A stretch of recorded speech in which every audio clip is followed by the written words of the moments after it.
Josh Jacobs is taking the league by storm in 2022. From a fantasy perspective, he's been arguably the best value pick you could have made this offseason. If you loaded up on other positions early and then took Jacobs in the mid-rounds, he's likely carrying you to a title right now. But the question is, why was he available that late in the first place?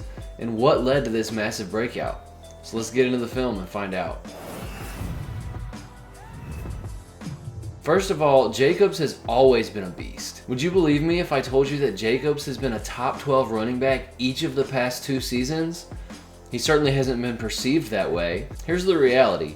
He's got good patience. He's extremely explosive through the hole. His footwork in the phone booth is excellent, frequently juking guys out of their shoes. And he finishes his runs nasty. Jacobs loves to look for contact and finish with a truck stick. He's always been a good pass catcher, even when the Raiders weren't using him that way. That was clear in his prospect profile coming out of Alabama. I mean, sure, he's dealt with some minor injuries, but you'd still think a 23-year-old two-time RB1 would be ranked decently high in Dynasty, right? Wrong. The Raiders declined to pick up Jacobs' 5th-year option and then drafted Zamir White on day 3.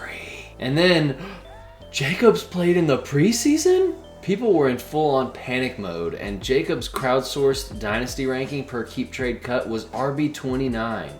29! I mean, I get the concerns to extent, but that's just straight up disrespectful. So then, if Jacobs was always a beast, what's fueling this breakout? Because he's never been this good, right? I would say it's all about usage. For some reason, the Raiders have never used him as a full-on bell cow. Early in his career, they were pulling him off the field for 3rd downs, which was really hurting his PPR upside. And then last year, he finally had a career-high 54 catches, but a career low in carries because he was splitting work with Kenyon Drake for some reason. This year, a new coaching staff, the Raiders are finally using Jacobs as an every-down workhorse.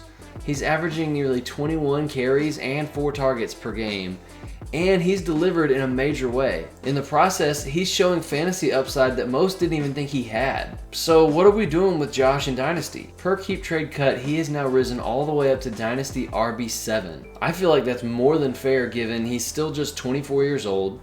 He's literally the RB1 in fantasy through 13 weeks. He's younger than guys like CMC, Chubb, and Eckler, and more productive and proven than guys like Javonte, Etienne, and Swift. So what I'm trying to say is that if perception has not caught up to reality for Josh Jacobs in your league, or if you can get any kind of uncertainty discount on him before he signs a long-term contract, do it. I think the kid is an underrated stud, and he absolutely deserves to be in the conversation for being a top 5 Dynasty running back.